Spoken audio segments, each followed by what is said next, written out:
Well, happy Monday morning here, everyone. Welcome to the Markcast. Crazy CFL weekend here. I have lots of thoughts on it. I have a new feud with the @CFL account on Twitter we can get into later as well if you're interested in those shenanigans. But I think my timeline was full of CFL people this weekend. I thought, like, God, if you were one of these like XFL or USFL homers that support leagues but don't watch the CFL, like you were probably missing out. We'll get lots of thoughts here. We have Jason and Evan. Guys, this had to have been the best weekend so far, right?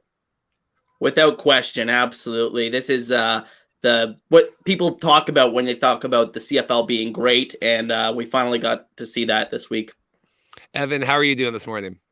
Yeah, I'm doing great. It was a great weekend of games, like Jason said. Probably the best weekend of games I can remember in a long time. At least I think since the CFL came back after COVID from that 21 season, and probably even before that. I really started following the league in probably 2019. Started covering it in 2021, but I really don't remember a slate of games that was this good. I mean, that was really impressive.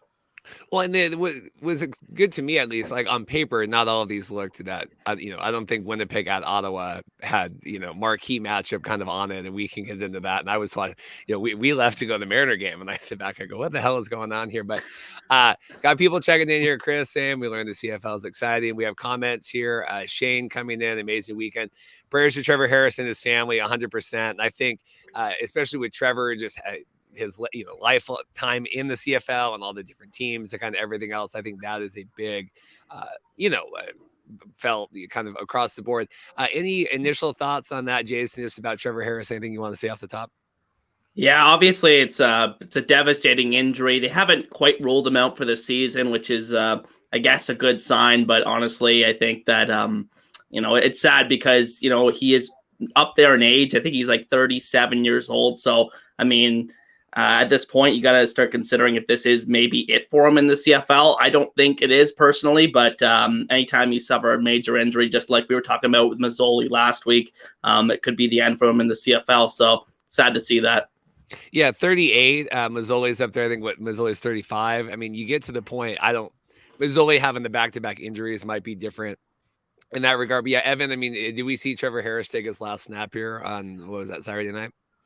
Yeah, I don't know. You definitely have to ask the question. And I mean, the severity of this injury, I think really, will determine that. Like if he does come back this season or if he doesn't, is he prepared to play another year? I think the bigger question here is, and I had this written down, it kind of feels like the end of an era because in the event that, I mean, you could possibly have, three guys who have been in the CFL for a long time retire. You need Trevor Harris, Jeremiah Masoli, Bo Levi Mitchell. All those guys came in the league like 2011, 2012, 2013, I'm pretty sure. So, yeah, I mean, we'll see what happens. Personally, I don't know. I couldn't see all three of those guys going. I definitely think, Bo maybe has the best chance to stay. Trevor, I still think, has some in the tank. I don't know about Masoli. We already talked about that, so much last week. But yeah, it's just so heartbreaking really to see all these, quarterback injuries and not just to the older guys, but I mean, Matthew Schultz went down in the Hamilton game. And, we're kind of entering this state in the CFL where you're going to have a lot of backups come in. And, we talked about last week about just how thin the quarterback depth is at some of these teams and, the development of certain quarterbacks. So it's going to be really interesting to see, how teams kind of, piece things together with all these injuries happening. There we go. It was muted for the win. Yeah, just terrible. And like I said, I mean, you just saw it on all the faces there. I mean, I think that speaks. And they had, shots in the crowd and just, here and you bring in Trevor and you kind of, they're off to a decent start, right? They were 3-1 or whatever. I mean, the Riders looking good here. We'll see we'll get into the game, but any initial thoughts on Mason Fine here, Jason? I mean, he had obviously that Hail Mary crazy, I mean, he's got an arm and they at least felt fine last season going with him with Cody Fajardo, kind of all of that mess. Any initial thoughts on our man Mason? Yeah, my initial thoughts from rewatching this game on Sunday, because I didn't get to see it live, was that Mason Fine has the athleticism to move around back there. So I think that gives you a chance, especially with the state of a lot of offensive lines in the CFL. It's pretty much a necessity unless you're a guy that can read the defense super quickly, get the ball to your hands quickly like a Trevor Harris. So I think Fine having that ability to run around back there will give him a little bit of a chance. Yeah, James said, sucks my Bombers lost. I'm very happy for the Red Blacks, and the Bombers will make people just checking in here. Denzel talking about Rough Riders. It does seem like we're getting more voices here checking in, at least on my Twitter. People kind of invested in the CFL, which I think is good as well. We can get into the first game. I have notes. We'll kind of go back. We'll go in reverse here. Lots to talk on the Edmonton game as well. I'm sure we'll get to. But this Calgary Saskatchewan, we were at the Mariner game, so I knew the ending to this one before. And then watching it in replay, and it was funny because Dorothy came downstairs to see that the Hail Mary. She's like, "Oh my god, like that's great." I said, "Well, you just gotta wait. I mean, there's still a minute left or whatever." Evan, should Tevin there have slid? Should he have gone down, save some time, and then get the TD or however that final with Saskatchewan, that final interaction went down? Yeah, I mean, he could have done that, but I appreciated the way that the game ended. In my notes, I just pretty much said, Rene Paredes is clutch, and he's been in the CFL now for over a decade. I mean, that game was interesting because, I stopped watching with about 2 minutes left in the fourth quarter, and I went back and watched the end there, the little bit that I missed, because I noticed the score went into the 30s without being into overtime, and I thought, oh geez, how did that happen? So I ended up seeing the Mason Fine kind of the crazy touchdown to Tevin Jones where he kind of bobbled it and with all the defenders, and I don't know, that was really interesting to see. But yeah, I mean, Calgary really needed this win. I talked about it last week when we were previewing this week. Just given the state of the West, I think this was a must-win game for Calgary. And part of the reason, if you want to talk about Jake Maier here, he kind of returned to his old form for really the first time this season. Finally looked like, again, he was worthy of that starting job, worthy of being the franchise quarterback in Calgary. And I think it finally made fans, Stampeders fans, not have to worry about that as much, because for this first month of the season or whatever, it really wasn't looking good, to be honest. There wasn't much to take away from, Jake Maier's campaign. And, finally here he is, doing things. He's on the right track, right? Finding multiple receivers, even though his receiving core, might not be the strongest, and just really, all around, I think he had a great game. Yeah, this Luther Hakov, I can't even say this last name, 81. He really busting onto the scene here. Jason, you have your Calgary shirt on. How did our boy Maier do today? Or this weekend? Yeah, I think I agree with Evan. He had his best game of the season by far in this one. I think what was really encouraging for me is that the Rough Riders took away the Stampeders' run game, yet they were still able to move the ball. And I think that was really encouraging because I think they really relied on the run game to pick up first downs in the first few games of the season here. Weren't really able to move the ball with the passing game, which they were able to do in this one. So I think that was very encouraging. I think the best team won in this game. I think that Saskatchewan having 2 punt return touchdowns. They had didn't really do much on offense throughout the course of the game, other than that, miracle play and a couple of other plays throughout the game. But I think, the better team won, and Calgary almost let it slip away at the end, but ultimately a huge win for them. And we'll talk about it later, but I think with the injury to Trevor Harris, I think it's pretty likely that Calgary will ultimately end up hopping Saskatchewan in the standings as we go throughout the season. Yeah, it was crazy because they hadn't, until it was like that Hail Mary, Saskatchewan hadn't had an offensive touchdown there. You had the 2 of Mario Alfred, and it's crazy because they always show, for whatever that grocery giveaway is in the CFL, where they're like, oh, Sally, if you get the punt return or whatever, like, oh, Sally, you win $100. And I thought it used to be $1 million if there was 2 in the game, or say like it was whatever the giveaway. And then today or whatever, because he had it, I think it was like 50,000 in grocery points or whatever. Jason, are they rigging this now? Are we taking away the $1 million? Like, what? I don't understand how this giveaway works. Yeah, well, I'm not too invested in it because Save on Foods is not even like a Canada-wide company, so they're not even available in Ontario where I live, so I can't really get too invested on it. And I'm pretty sure that it's based on kick return touchdowns, not punt return touchdowns, if I'm not mistaken, which kick return touchdowns are pretty rare in the CFL. Yeah, no, but he was good though, because you always see that. I will say, note, I had a quick note here. The Shea Patterson of it all, we lived through him. He was the first round pick for the USFL, came in, and he's like their short yardage guy, but they're like, well, they want to give him some different looks, right? So the defense isn't always expecting him, whatever. And Shea took, it was after, I think I don't know if Trevor got down there, but Shea took one snap and looked very frazzled and threw the ball off as he was getting sacked in the backfield. I thought, okay, like Shea, I don't know if he still needs some seasoning on that. Evan, we lived through the Shea Patterson. Are you surprised here with him in Saskatchewan? No. I mean, he had short yardage experience in the CFL, I think, before he came to the USFL. I'm perfectly happy with Mason Fine having that job. He's one of these guys. We always talk about year 3 in the CFL being the year for a jump in quarterbacks, and Mason Fine is in his 3rd year, and he's spent all 3 years now with Saskatchewan. So he's had time to develop in that system behind Cody Fajardo and now Trevor Harris, who's gone down. I would like to see Shea Patterson maybe a bit.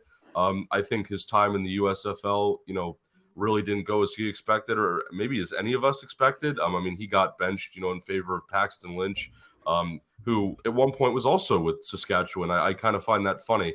But yeah, I mean, I do think Shea Patterson still has potential as a passer. But there's a reason, like, he was the short yardage quarterback now, and he was a short yardage quarterback before, because they have more trust in guys like Mason Fine. And personally, I think that's the right decision.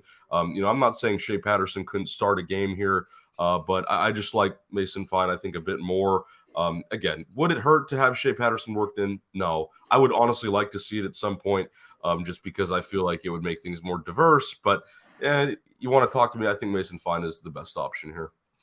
What did thoughts here, Jason? I mean, Trevor was just getting beat up even before the injury. I mean, there was a couple of big sacks on him, and him trying to scramble. Like, it didn't feel like, I don't know, knowing that he got injured in the 4th. I'm like seeing these hits earlier in the game, right? And I'm paying attention to that. Any other thoughts on them being able to keep him protected or not? Yeah, I think their offensive line issues have started to resurface a little bit over the past couple of weeks. I think Trevor's masked a lot of those issues by getting the ball out quickly the first handful of weeks of the season, but I think ultimately some of those problems are still there, and especially when they play against Calgary. I think Mike Rose, their defensive tackle, who I had rated as the 11th best player on my top 50 players list going into the season. He is a dominant defensive tackle pass rusher, and I think that he always plays his best against Saskatchewan, and he did in this one. He had a sack right before that Hail Mary play by Mason Fine that looked like it was going to end the game. But I think that, the issues for Saskatchewan on the offensive line have resurfaced the last couple of weeks, which is not a great sign for Mason Fine going forward. We have this Tommy Lee Lewis as well here. I had the tweet saved, him in on the neg list coming in for Calgary. We've talked about Calgary, like, having all these injuries and lack of weapons for Mayer. What did you make here of Tommy Lee Lewis here, Evan? I mean, he had one catch, and it was for a touchdown, right? He's going to get worked into the offense more and more, I think. To be honest, him and Mark and Michelle on paper are probably the 2 top options now. I was more focused on just how cool of a story it was. I mean, we've talked, or Naylor's talked, and other people have talked about their opinions on the neg list, and is it really beneficial for the CFL? But in this case, it was kind of cool, where Calgary, a team who had been looking at this guy for 7 years, and like he was still doing fine things in the NFL 7 years ago, or even I don't even know when he was like drafted or under. I don't know. I'd have to look back at that. I mean, I remember Tommy Lee Lewis when he was with the Saints and everything, but I think it was just cool to see, they waited 7 years to get him, and he actually came after all that time, once his NFL career had kind of faded out. And then in his first game, he has a touchdown, first catch even in the CFL. So that was pretty fun. I would hope to see him again get worked more into that offense as time goes on, him and Mark and Michelle. But yeah, I mean, great story there. I thought that was fun. Anything else, Jason? Calgary, Saskatchewan? Anything else you wanted to touch on? Yeah, so Tommy Lee Lewis also had a punt return touchdown that was called back. It was quite incredible as well. But so he also did that in the game. I think that one thing with Calgary is, yes, we've talked about this receiver position for them and how it's been an issue at the beginning of the season here. But I think that you're starting to see the pieces, if they can just play a little bit more with this same lineup. I think that they have enough pieces there to potentially get back to those expectations we had before the season. I think once Michelle gets more comfortable, once they get Tommy Lee Lewis more incorporated into the offense. Bagleton's having a great season. It's great to see that from him after a down year from him. So I think, Hakuna Banu is how you say that name. He's played very well to start the season as well, had a big breakthrough game in this one. So you're starting to see the pieces come together a little bit for the Stampeders, and it's good to see. Yeah, it feels like they were trying to get Bagleton in earlier in the season. I think he had a couple of big drops, if I remember, like finally kind of picking up there. Yeah, you talked about that, the kick return. Yeah, that was one of those, like, you get these, and and they showed, and it was like an illegal block or whatever. Like, I mean, they go back and show it, but it's so exciting, and he's in the end zone, and then you're like, oh yeah, 80 yards back here, whatever kind of negates the whole thing. And there was a couple of plays this weekend like that. I know that Glenn Suter is always trying to point out, like, well, no, like you're not supposed to be that upset. Like, this is whatever. But Evan, any other thoughts on anything on this game? Yeah, I mean, again, yeah, Luther Hakunavanu, he was someone, I think I talked about Trey Odom-Dukes last week or the week before. Again, one of these guys that kind of, Calgary has as a good depth piece that, has an opportunity to step up. And, Luther did that in this game. I've been waiting for that from him for a long time.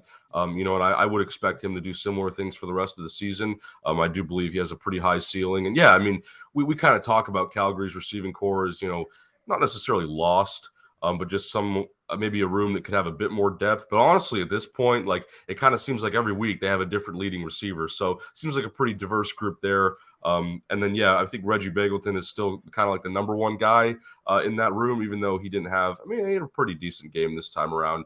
And then, yeah, the other thing, James Waters, Julian Hauser, and then Mike Rose, who Jason already talked about, all had 2 sacks each, which I thought was pretty impressive. And again, unfortunately, probably a reason why, Trevor Harris ended up going down, because there was just so much pressure up front. But yeah, I mean, Calgary's defense, it's not the first time, they've done stuff like this. I think they have a lot of good linemen up front, even outside of Mike Rose. Just a really impressive unit all around. And, again, it's such a shame to see Trevor Harris go down. I think, we sit here and we talk about this game and all the cool stuff that happened in the back and forth, but that injury really lingers, just like last week with the Jeremiah Masoli injury, which you could argue is worse because that's officially season ending. It's his second major injury in 2 years. But you get the point, right? It's just sad to see, things like that happen. And I'm glad that, we got around to talking about that. It looked really bad too. Like, I saw because I had seen the replay on Twitter before I had watched the game, and I'm like, oh my god, it's just one of those you can see. I just wanted to shout as well. Deontay Williams had that crazy pick where it was a contested ball and it bounced off whatever someone's helmet, and he scooped it up for Saskatchewan. Kind of good defensive there. Anything else, Jason? We can get on to the next one. Just a brief note on Saskatchewan. I think they really miss Roland Milligan in the secondary. I think he's been a really strong presence for them over the past couple of years. And I think that Calgary was able to find a lot of open receivers in this one. And I think, his presence was missed. All right, well, let's go here over to this was the funny one. I'm sitting here, I'm watching the game. Dorothy, we're working out, getting ready. We're going to the Mariner game. And it was, 18-3 at half. And I'm like, this is like, I'm getting in the shower. This is terrible. And then to see, I guess Dustin Crum kind of willed this team back, whatever to come, and the tie and the overtime. And I'm sitting there at the bar watching the overtime before we go to the game. Jason, how improbable was this comeback? Well, I went out to the Forge FC game, which is the Hamilton soccer team. So I actually missed the last part of this game. So I left when I believe it was 25-9 for the Blue Bombers with about 7 minutes left in the fourth quarter. And then I turn on my phone and it's like, what the hell? They won in overtime. And it's like very, very improbable. I had to watch it the next day in full. And it was just a crazy, improbable comeback, just like it was just like I imagined it would be when I saw that final score. I mean, you got to give a lot of props to Dustin Crum for sticking in there. He had a rough first half, only 20 yards passing in the first half, but he was able to restructure the game plan. The Red Blacks were able to restructure the game plan and put him on the path to success. For the second half. And honestly, I think it was just super impressive. And, I'm really happy for Red Blacks fans. They've suffered a lot over the past couple of years. Well, I mean, yeah, there was a point in the first half where it was 12 first downs to Winnipeg to 0 for, I mean, they did not have a first down until I think about 3 minutes left in the first half there. Evan, what did you make? Because we were, I was in the chat. I'm like, Crum is crummy. Like, we're moving on. We're getting on the ship here. And then to come back to you, just him scrambling, his tenacity. I mean, what do you kind of credit this victory to?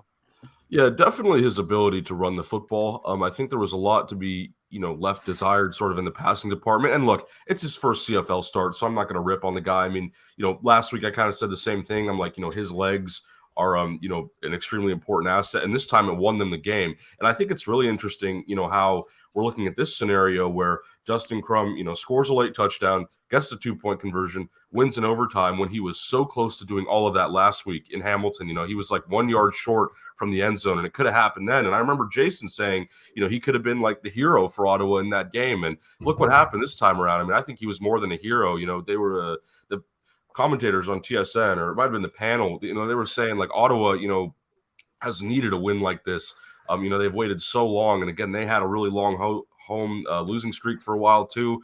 So it's just great to see this happen. And I think, just the game as a whole, we'll get more into the Winnipeg side in a bit, but I think, it was just so, like, we talked about it last week, and this was the game where you're like, okay, like you just kind of hope Ottawa hangs around. And for the first like 3.5 quarters of this game, it went just as I imagined. It was, the more experienced Winnipeg team, pulling in front, Ottawa just not really knowing what to do. They were kind of lost. Yeah, they didn't even have a first down until there was like 3 minutes left or something in the second quarter, which is just unbelievable. But then suddenly, I mean, there was, it was 25-9, and it was like, okay, like you have to make something happen now. And I think the moment that really, changed the energy was the Brandon Dandridge pick 6 off Zach Collaros. I think without that, they would not have done this at all. I mean, again, it's pretty impressive that they did that even with that late pick 6. But I think ultimately what really made, or what caused Winnipeg to lose this game rather than Ottawa winning was their lack of a run game. I think they were really, trying to, well, they weren't forcing runs because they threw a late pick 6, but, their rushing attack in this game was pretty much non-existent on Winnipeg's end. And I think when you're trying to burn clock late and you don't have a run game, that's usually a sign that you're going to give up some late points. And that's exactly what happened. I mean, it was just so, one of those games where you're sitting there and you're just constantly kind of pinching yourself like, this isn't happening. This isn't happening. I love this clip here. I love this woman just so happy. I'm like, you're beating Ottawa. Like, it's over. Jason, I want to talk this final play, and then we'll again want to get your thoughts on this overall. But we had this tweet, John Hodge here, right? After all this, how on earth did Winnipeg's defense leave the middle of the field open? Poor play calling, poor tackling, loose checking in. Winnipeg didn't know Crum's tendencies. I'm like, we saw this exact same thing last week. Like, what do you mean they didn't know his tendencies? Crum had many down the field runs. What did you make of just how wide open he was on that final play? Well, I was watching Darren Bombing and the Bonfire Sports guys talk about this, and they were saying how blitz heavy the Winnipeg defense was throughout this game. They just kept throwing blitz after them, and eventually Dustin Crum figured them out. And once they figured out where they were blitzing from, left a lot of vulnerable areas right up the middle of that defense. It really confused me, given how limited Ottawa's passing game was, that Winnipeg didn't put a spy in the middle of the defense, used Big Hill as a spying linebacker there. But I think instead they went blitz heavy, and they kind of got burned throughout the end of this game. Was Darren, I didn't watch, was Darren just in shambles? Actually, I think Zach was more beaten up about it, actually. I think it was like his birthday too, or his birthday was this weekend, I think, as well. So that was probably a double. But Darren's like, because he's a reporter, but I mean, Darren's like a little bit of a, that's his fanboy in there a little bit. I bet he was in shambles. Jason, do you look at this more as Winnipeg collapse or Ottawa winning the game? I think just because of the bizarre circumstances, I think I take more from Winnipeg losing the game. I think that, it's just a stark contrast from how they were able to close out that game last week against Calgary when they had that nice 10, 11-minute drive running the football. As Evan said, they could not get the ground game going in this one. And I think that was just, a major factor why they couldn't close this one out. I think on the second to last possession for Winnipeg, or the last one in regulation, they actually got a first down that would have allowed them to kill a lot more clock, but then it got called back due to a penalty. And then they had to punt the ball away to Ottawa. And that was pretty much the rest is history. I had this shot here, and we'll talk more about this photo later. But I said, do you believe in miracles here at Red Blacks? Evan, what do you make here? We've talked now Winnipeg having 2 bad losses, right? We had the BC game and then this game. Evan, what do you make of Winnipeg?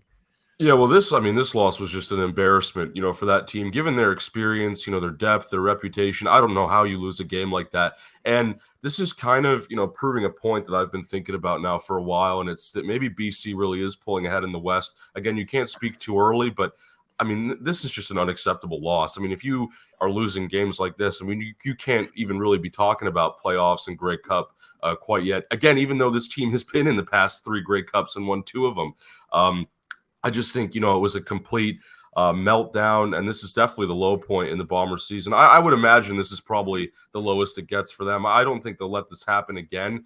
But yeah, I mean, like the win, you're snatching defeat from the jaws of victory. I love to say that, and I'll say the same thing for Edmonton a bit later, even though that was a bit of a different circumstance. But yeah, I mean, you can't let things like that happen, and it really makes me wonder, what's going to happen down the line, because this just doesn't seem normal for this team. Like, there's been so many years of just pure dominance, and again, they still are one of the more experienced teams. I'm not saying they're collapsing or whatever, but it's a bit different now. I mean, this is not something that I think any of us expected, and I agree with Jason. It's more of Winnipeg losing the game than Ottawa winning the game. But I will say, again, if we want to go back to the Ottawa side here for a minute, that stadium got really loud, and it was almost like a college atmosphere at the end, where you had, the players and coaches kind of storming the field, and rightfully so. I just can't tell you how much the CFL has needed that. I think, just the whole weekend of games was great. Obviously, we haven't even gotten to the Toronto-Montreal game yet, which might have been my favorite, but this was just so needed. I feel like just, comeback victories, a lot of back and forth shootouts, especially Ottawa getting a win. I said, this win was for Jeremiah Masoli, just given everything that's happened. And it was just so much fun. There's a lot of people that are missing out. I think I'll leave it at that. Yeah, Jason, it was very dead in there for that first bit when it was, it was a very terrible first half of Ottawa. What do you make of this? In Winnipeg, I was looking here, they got Elks next week at home. So maybe, you would presume that's a bounce back for Winnipeg, but what do you make here? Because it was just a weird day for them. I still think that they'll bounce back, but I think the key thing here is they already pick up their second loss of the season already in week 6. How long did it take them to pick up their second loss last season? I think it was all the way probably until like week 13 or something like that. So that's kind of concerning for the Blue Bombers, given that they've already lost to BC. If BC wins next week, regardless of what happens with Winnipeg, BC's effectively 2 games up on the Bombers because they lead the season series there. So I think it's a very important game in terms of the standings, but I think overall Winnipeg probably still one of the best teams in the league going forward. I think that the collapse notwithstanding, I think they'll be okay. Looking here, we talking Dustin Crum in the big game win or whatever. 26 of 42 interception. He had a rough day, right? Are the Elks going to figure him out next week, like this elusive scrambling man? Or what? Because there's a lot more work that needs to be done here, even though Ottawa won the game, right, Jason?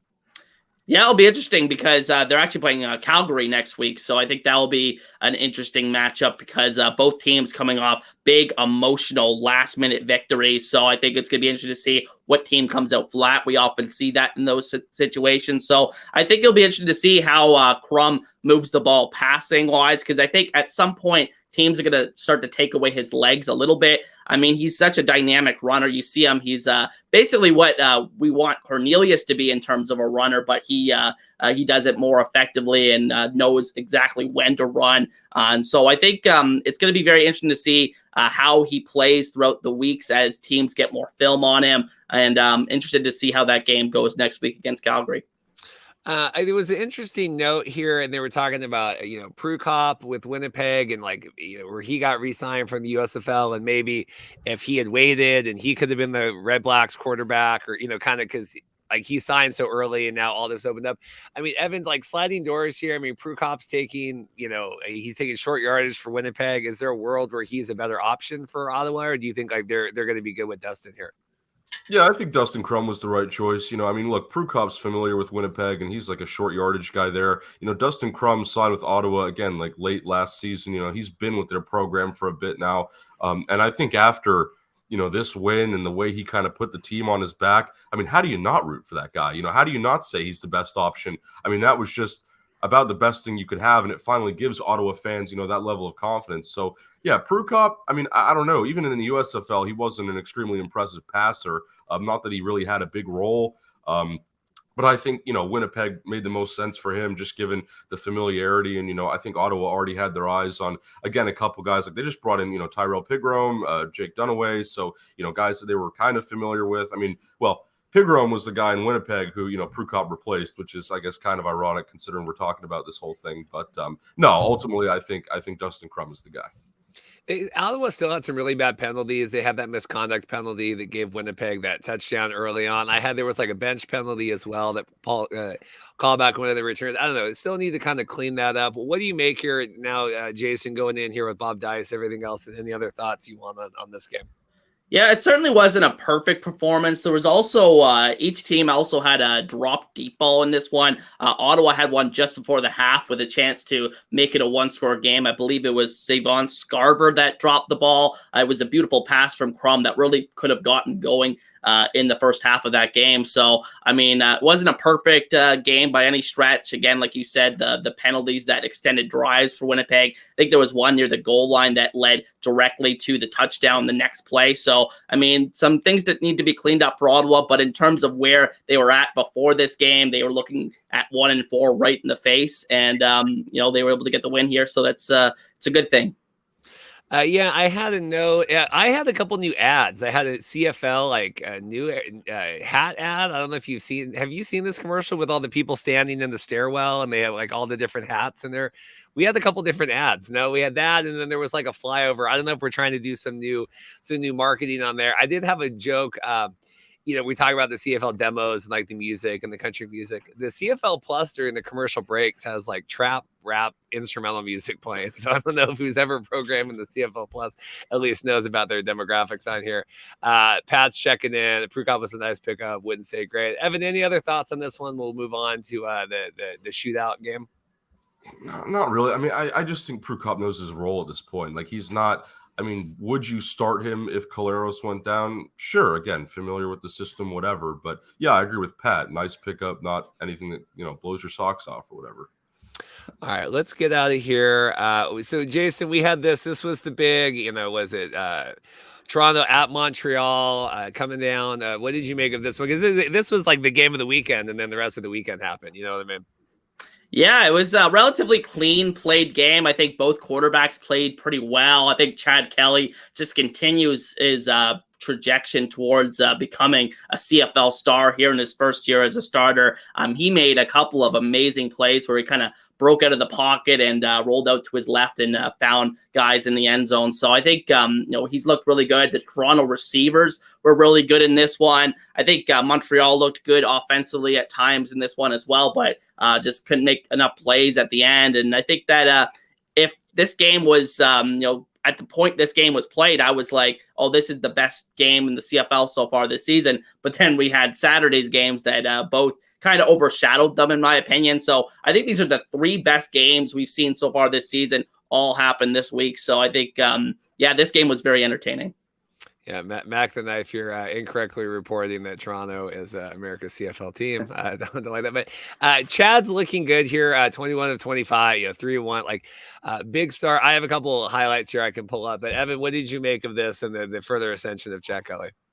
Yeah, I mean, we'll talk about the game first, then we'll get into Chad Kelly. I mean, I think the most impressive part of this game, personally, I think Montreal should have won. I mean, this was one of their more complete games, but Toronto just kept having these answers, and they had an answer at the very end of the game, which ultimately ended up being the game winner.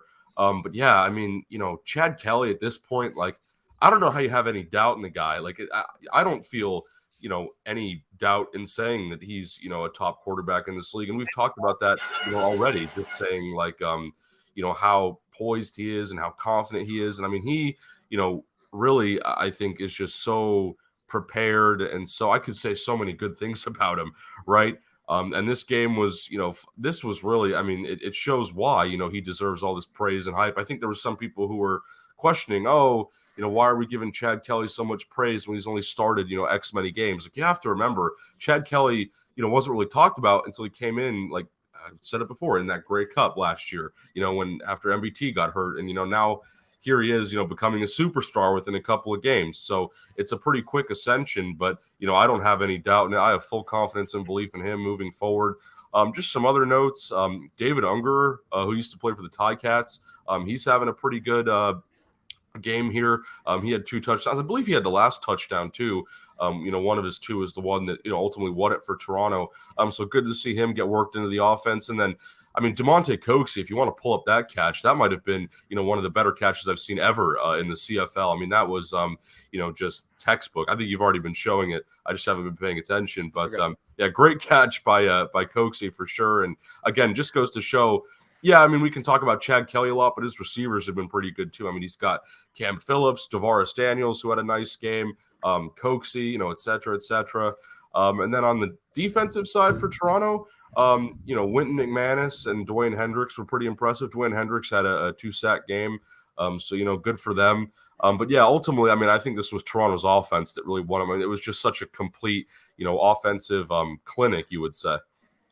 Jason, I'll be curious what happens next season because I think that this is good right now, and this is good for Toronto, and this is good for the league. I don't know if Chad Kelly is a 5-6 year CFL quarterback, but what did you make of this game?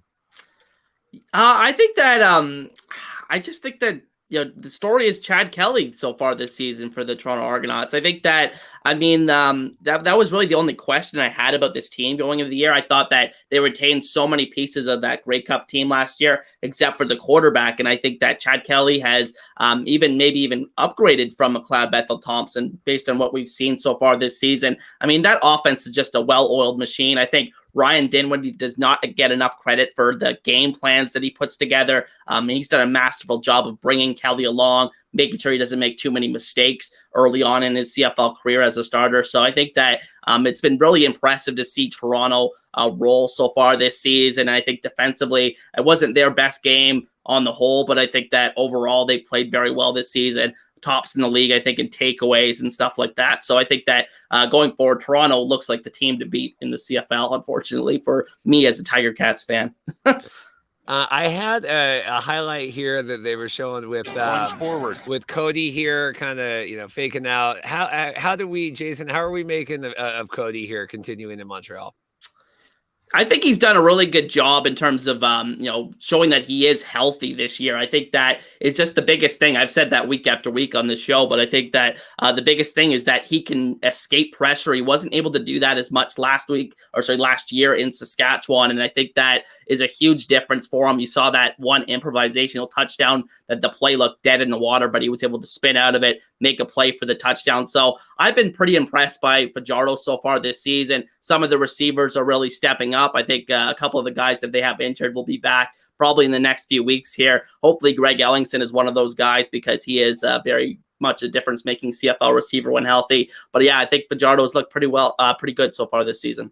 It looks like a good crowd here too. I mean, just from that shot, like I said, I only saw this game on the highlights, but I mean, it looks pretty phenomenal. Evan, I had this stat here to share with the CFL News. How many, because they've had, 2 buys here now going into 6 weeks, but 32 points, 43, 45, 35. This team can score. Like it feels, I'm tired, I like these Rouge games in the 11 to 12 or whatever, but having some of these shootouts certainly helps. And we talked about the excitement this weekend and everything else. What do you make about this, Toronto just being able to put points on the board?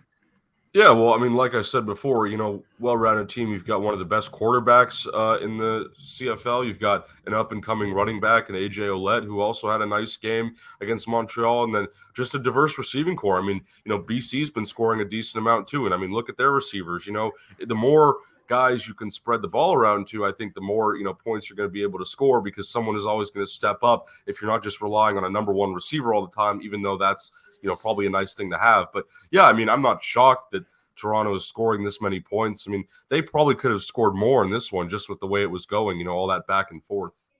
It just feels, and I don't know if it's just because we're doing these recaps every week and my Twitter timeline right now, it does feel like the CFL has a little something going right now. I have an article saved here. I got to look. Steve Simmons posted. I'm talking ratings up this year, and I've seen some controversy with that. So I want to look into that. Maybe reach out to Steve as well to come on because he's been on before. But do you feel that, Jason? Like, is there a little bit of a kind of a buzz going? Maybe that's not normally here. Yeah, I think it's hard to tell because I mean I think with the TV ratings, a lot of it depends on matchups, right? I think that certain teams definitely draw better on television, and certain matchups definitely draw better on television. So it's good that we've seen an upward trend, but I think we need to see it over the course of the season and continue to build throughout that. So I think I'm not taking too much away from it yet, especially now that they're including the RDS ratings as part of that number so far this season. So yeah. Pat wants your thoughts, Jason, on the quarterback shortage here and kind of, running out of options. We've talked injuries and stuff, but what do you make just overall kind of the state of the CFL with the quarterbacks issue right now? Yeah, so this kind of reminds me of the 2019 season where I believe it was like 7 of the 9 starting quarterbacks missed most of the season. I think, that's when you had Cody Fajardo break onto the scene. Dane Evans broke onto the scene with Hamilton. So you do see some good come out of it. Hopefully you see guys like Dustin Crum, Mason Fine take that mantle and run with it. But I think at the end of the day, you're not likely to see that on a large scale. I think that going forward that you need the guys to be experienced in the CFL. This is really the only way you get experience by having situations like this, but never a good sign when like half the league is dealing with quarterback injuries that I just think that the depth in the quarterback position is pretty thin right now around the league, as you guys have been saying. But yeah, those are just my thoughts on it. Evan, anything on this to add? Yeah, I mean, I put out a tweet, saying, this is the time where the CFL really needs to be pushing proper quarterback development. And what I mean by that is maybe taking away from some of the short yardage guys. Because now in the CFL, it's like the short yardage quarterback is a completely separate position, but you're so focused on those guys, just rushing the ball for a couple yards that you're not actually working. I mean, I'm not, there for CFL practices, obviously, but it kind of seems like these guys might not be as prepared to just start throwing the ball when needed. So I think you look at, what the XFL is doing with like Jordan Palmer, bringing a guy in like that to just sort of assist with the quarterbacks, develop them, then maybe you see more guys, either come in or just the existing guys, perform better. I mean, I will admit, it is hard to find quarterbacks in any league, but, I don't think you can just blame all this on, the XFL and the USFL exists now, and they didn't used to when the CFL was trying to find guys. Has it made it harder? Yes. I'm not trying to, steer away from that. But if you're going to put all the blame on that, I mean, come on, man. Like there's still plenty of options out there that you can work to, get guys up to speed and everything. So it's a tough issue, and to find guys that like right now are just ready to start. It's very hard. I mean, Dustin Crum, like we weren't really sure about him, now clearly, he's got some traction. Mason Fine, I feel better about, again, just because he's a year 3 guy. He's been in Saskatchewan system for a while now. So I think he's ready to make the jump to a starter. Yeah, I mean, we'll see what happens in Hamilton. I mean, we're going to talk about that here in a minute. We'll see what happens with Matthew Schultz and Taylor Powell, the guy behind him. But yeah, I mean, there definitely is a shortage. You can't deny that. Yeah, I thought Naylor had a really good spot on the show this week. And if you guys, even it's previewing week 6, but it's more just kind of Naylor talking. If you guys haven't seen that yet, but talking, I think that Evan, that's what kind of spurred our conversation about that, where he's like, you don't have that traditional quarterback 2 where you're working at where you used to have Caleros and spent years kind of being the backup and learning from that, or Michael Riley or kind of whatever that other stuff. The other interesting thing with the Naylor thing was he was talking about like Schultz and like he takes a lot of hits, and then of course like we see Schultz kind of do all that. But if you guys haven't seen that, I will say, Evan, I agree with the Palmer thing where they're like, hey, we're wanting to bring in all these XFL quarterbacks, right? Like we're starting from scratch, where there is a little BDE with the CFL sometimes where it's like, well, it takes 4 years to like, you got to learn our stuff. And you're like, yeah, maybe if you kind of like guided some of these guys along, as opposed to like, trying to make training camp a living hell for people and like, well, this is our sport and you need to figure it out. Like, I think maybe you could help develop that as well. Jason, any other thoughts on the game or this? We'll get to the Hamilton stuff. Yeah, in terms of like, I think it was a really good point that Dave made about the short yardage specialist. I do think there's certain situations you look at the league, it's like if that starter went down, is the so-and-so backup actually going to be the guy that's given the chance to start? Like I look at Calgary, Jake Mayer goes down. Are they really going to start Tommy Stevens?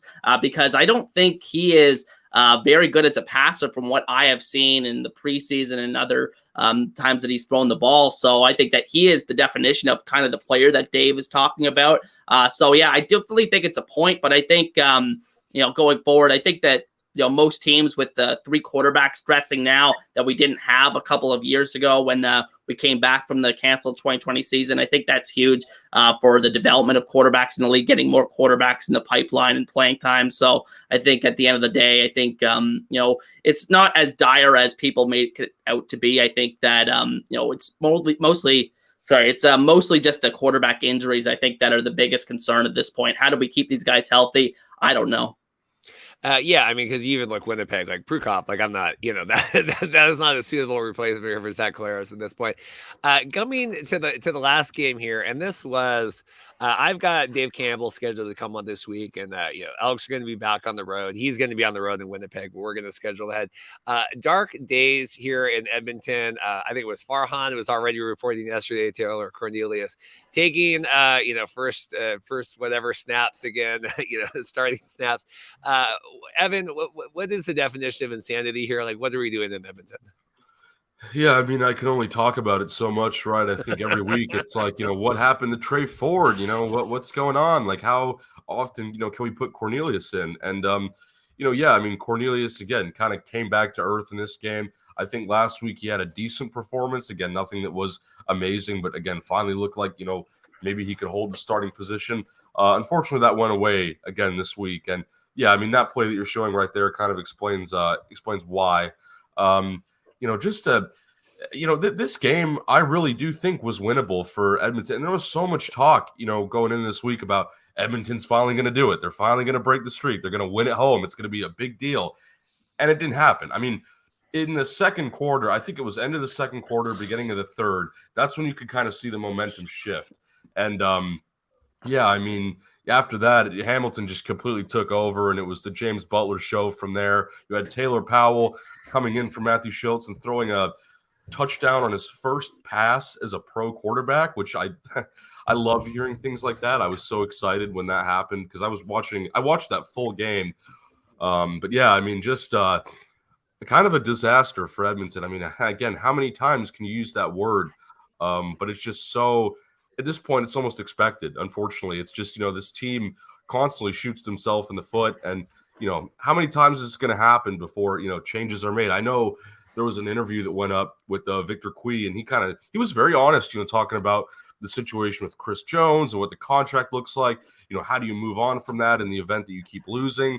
But unfortunately, I think we can all agree, and, maybe we talked about this week or last week, maybe we didn't. But either way, this game was kind of like the last one that just looked like it was in Edmonton's reach. Because if you look at the schedule after this, I mean, I think Mike was saying they've got a clear path to 0-9 at this point, which is, I mean, hell, that's halfway through the season without a win. And I don't know, I mean, maybe someone can tell me that has a bit more, history with them. But I don't remember the last time that happened where a team started 0-9. I do not want BC to be the team that gives Alex their first home victory. Like, that's kind of my fear at this point, is like, how is that going to come? Jason, what do you make of this? I mean, obviously, as a Ticats fan, you're gonna take the win here, but this was a bad look for Edmonton. Yeah, I mean, I'm with Evan. I'm like, what else can you even say at this point? I'm actually going to make a video right behind me here is all the losses in the losing streak. So all 20 of them are up there. I'm going to go over how it started and how, when it might end. But yeah, going forward, I don't know what they do. I feel like they've really confused everybody with how they've handled the quarterback position. I mean, I don't know how much better, Jared Daggy would do at this point. Like I said, I would start Trey Ford. I mean, even if they lose more games, who cares? Because at least he's a guy that probably will bring some excitement to your fan base at this point. I think that, going forward, I don't really think there's a bright spot on this team. I mean, maybe I think Steven Dunbar had a pretty good game against his former team in this one. Kevin Brown, running back, is a pretty good player as well. But I think, going forward, I just don't think that this is a very cohesive team at all. And it's sad because we saw Ottawa get off the schneid a couple of times with a couple of wins at home, but Edmonton's still stuck at 0-6. Everybody else in the league at least has 2 wins now. Yeah, I had tweeted out because we were out and I came back and ended up watching this one as well, kind of on demand. And I love Taylor Cornelius here. Love the man. 4 career CFL wins. I thought Dustin Nielsen had a night. I was trying to get him back on the show. He was on before. I don't know if he lives in his DMs anymore, but Dustin was just, what is he doing? What is he doing? Like, I mean, I really, really enjoy that. I think that's great. And it also helps. It helps if I'm trying to kind of fast forward just a little bit to kind of catch up on the games here. And it's like, I just got to wait for Dustin kind of to start screaming about something. I know it's a big thing. Yeah, I don't know. I had tweeted out yesterday. I'm going to start, Evan and I are starting that free Trey Ford. I want him off the Elks. If they're not going to use him, let's get him on a team that's going to take advantage of him. Evan here, Hamilton, Schultz went down, right? You were talking with him. He should be fine. They're getting tests. Like, what's the latest on Schultz? Yeah, honestly, I don't know. Yeah, I mean, I sent him a text and, send him best wishes and everything. At the time, he didn't know what his injury was, and I'm sure he probably knows now. I would expect it to come out, probably today, soon, sometime. Yeah, I mean, scary moment. And again, how many quarterback injuries can you have? It's really starting to look like, some of these teams, again, I mean, we just had this whole conversation before about quarterback development and depth and things like that, but teams are really starting, it's looking like they're going to need to access that more. And, fortunately, Taylor Powell looked good in limited action. A lot of the backups, I think, this week, again, Taylor Powell, Mason Fine, like they all kind of stepped up, in limited action, keep in mind, right? Not the full game, and did all right. Like Taylor Powell, his first pro pass was a touchdown, but he only completed 2 passes in the entire game. So still a lot to figure out there. But yeah, just from Hamilton's perspective as a whole, again, I like I said, Taylor Powell looked good in limited action. We'll see what happened to Schultz. I think even if Schultz hasn't been winning games for Hamilton a ton, I mean, obviously they won this one. He was in for a good chunk of the game. I think, he's still showed enough to where you can bring up the question, maybe you keep him as the starter even when Bo Levi is healthy, because in my opinion, he has done enough to hold that job, again, even if the team isn't winning all the time. But that's kind of a separate discussion. I think the real talking point here is James Butler. He kind of had his, I guess you'd say, breakout game. I mean, there was a lot of question, and, the commentators on TSN brought this up, about how such a good year in BC, and then he came over to Hamilton, and it's been a bit of a slow start. But this time, I mean, this was about the best game you could have asked for from him. And I know James pretty well. He was one of the first people I ever interviewed back in the day, 3 years ago, before he even came to the CFL, really. So, yeah, I have full belief that he can keep doing this, and definitely needed, I think, for that offense, especially given how the receiving core has been. But another bright spot on the team this time around was Tariq McAllister. I know we talked about him last week. He's someone that's kind of blossoming into a larger role, someone that I think a lot of teams are starting to look out for, both on offense and special teams, as a returner. So good stuff from him, and I hope he keeps that up. And yeah, I think that's about it on Hamilton's side. I mean, again, this was just one where, kind of a slow back and forth at the beginning, but, a couple plays that they took advantage of, mistakes on Edmonton's end, they capitalized and pulled away pretty quickly in the second half. Yeah, I have the tweet here. Schultz not practicing today. We'll get after after practice. Jason, how are you feeling here at Ticats? What's your welfare check? I just hope they don't rush one of these quarterbacks back. I feel like if you have to start Powell for a game or two, do it, because you can't get in a situation where you rush a guy back like Bo. Maybe he comes off the 6-game injured list and plays this week. And if he's not 100% healthy and re-injures and he's out for the season, I think that would be an even worse outcome. So I'm really afraid of that happening. But I think, yeah, I like what I saw from Powell. Very limited sample size, but yeah, about Schultz, I agree with Evan. I think I was ready to say that this is his team going forward. I think he played well for 3 weeks in a row, and I think that unfortunately, this is the story with his career. He gets a few starts here and there, and then he gets injured, and I think that's the unfortunate fact. You can't be surprised by it. I don't think the Ticats are surprised that he got injured, just being kind of a thinner bodied quarterback there. But yeah, just hopefully one of these two guys, Bo or Schultz, is is ready to go for some point in the near future, because it's going to be very hard to win with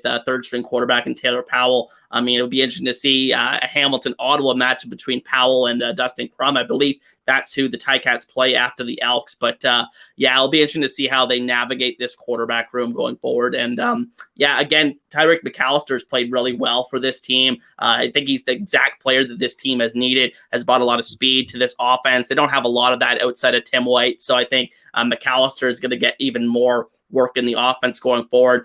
He had another, dynamic kick return in this one, and I believe it was called back. Probably one of the best you'll see all season, but unfortunately, like I said, called back. But yeah, the Ticats played pretty well in this one. It's good to get a couple wins on the board, but I don't take too much from it because it was the Elks. Yeah, I mean, to me, and Evan talked, and them getting Butler back into it. This looks like a more normal stat line here, 10 of 17, they had Crum was like 26 of 42 or something. I mean, like, you need to give these guys, like, you can't expect Crum to throw that many times to play. Yeah, let's get Butler moving here. They're talking that, they came off the bye a couple weeks ago. Now we're trying to, we're getting away maybe from the old June Jones style of kind of all this stuff. The other thing, with Cornelius and the Elks, like, I just don't know how you can be benched here like consecutive weeks like this and continue to play. Taylor isn't pulled like for injury here. It's pulled, Daigie's in, and the announcers are like, well, if Daigie succeeds, he immediately almost threw an interception coming in. I had here as well. Yeah, if Daigie succeeds, he immediately takes a sack. We had I had the house call here by McAllister, called back for the penalty flag, and then I guess my last thing was there's all this made of the Chris Jones contract, and it's been reported it's like 4 consecutive years, or it's one contract over 4 years. I mean, Jason, it's so weird how hamstrung. I saw even like Gary Stern trying to talk about well, maybe like the teams could buy out this and they could pay off the penalty over years, like trying to figure out how to get out of this contract with Chris Jones. It's really weird. Yeah, the whole football operations cap is just a real hindrance to that team right now. It's limited the amount of coaches that they can have on staff, which is obviously a huge disadvantage. I think the Ticats, I believe, have the biggest staff in the league versus what the Elks are throwing out there. I think Jones does the defensive coordinating duties, obviously head coach and GM as well. So that's a lot of responsibility, a lot of hours to be asking to put in for a guy that's with 3 very important positions. So, I mean, I think that has definitely been a factor that's contributed to their demise here. And I think that in terms of the quarterback position, like I said, I don't know what they do. I would start Trey Ford. But yeah, my thoughts on that. Evan, anything else on this game here? I have my little rant before we get out of here. Yeah, I mean, start Trey Ford, start the chant. That's I think that's what I'm going to leave it on. What do you got here, Jason? You've got Argos coming in. How are you feeling here? Argos at home. I think it depends on the quarterback position. I think that the Ticats have beaten the Argos in the past couple of years, a couple of times at home. I mean, I did a video a couple of weeks ago about how the Argos have generally dominated the Ticats over the past 3-4 years here.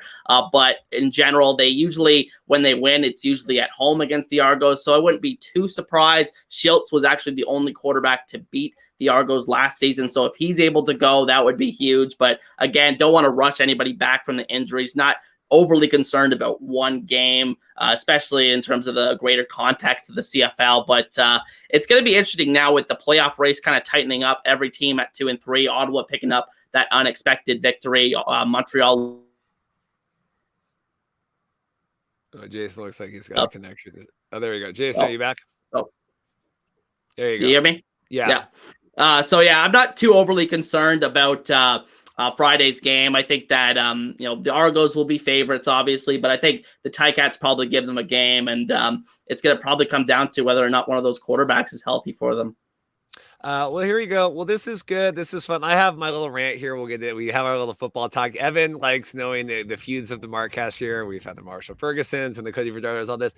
This was just bizarre to me. Like I said, I'm sitting we were going to the Mariner game Saturday night. I pull up CFL Plus. I pull up the the game, and I'm watching. And I just tweet out this. Can you do you believe in miracles here? Whatever. We're getting tweet out going to the Mariner game. And the next day I wake up and the CFL has tweeted out this repurpose this. And again, this is I don't care. This is TSN broadcast, whatever, do whatever you want. But they took the screenshot that I had cropped like off of my phone and they tweeted this out and good night. And it's a screenshot, right? And I said, what is going on here? And I DM them. I'm like, hey, like, what is this year? They're like, oh, someone, because this is a common. The point is, this is a common trend I've heard. Like CFL, and they don't like to give content creators credit, or we're shutting down YouTube channels, and kids can't show the recaps and all this stuff. And I said, like, I put like, what? I just get confused. Like, oh no, like we didn't know that was yours. Someone else sent that to us. And I'm like, so then someone else sent it to you and you didn't get, like, what is happening here? And so we kind of went back and forth. And I just said, like, I don't understand this like lack of like, we're the CFL. We don't want, like, we're all in this together, but like, we don't want to acknowledge people. We're like, I've never had any interactions with the CFL Twitter account. Like, I've been covering this league for 3 years. We're on here every week.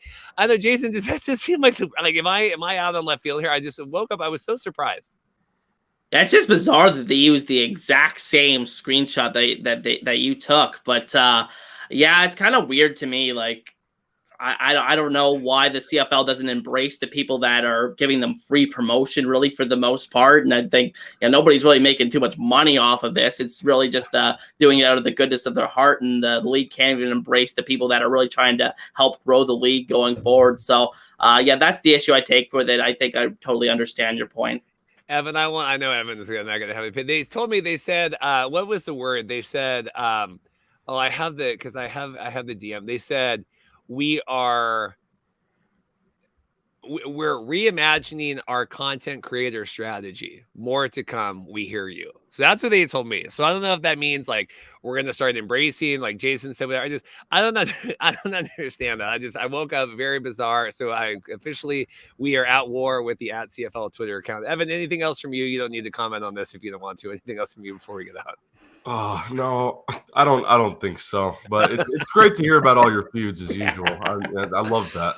Well, we can't rest. We can have no rest in our heart on here. But no, I mean, Jason, like, this is, I am not the best or most consistent or smartest or whatever. Like, I will be the loudest when there's things that I feel passionate about. And I do feel passionate about, leagues like the XFL and the USFL and the CFL. Like, we are not the NFL. Like, we need to embrace people. Like you said, like, we're spending, hours every week. And I'm sitting there yesterday, Sunday morning, I'm rewatching the game. I'm taking notes on my phone as I'm running on the treadmill here, feuding with the CFL on Twitter. So like, this is done for the love. And I would just appreciate a little bit of like, hey, good, like, we appreciate, like, good job. Like, we appreciate that. Like, even the XFL does that. Like, hey, we appreciate you. Like, thank you. So I don't know. Anyway, that's it from me.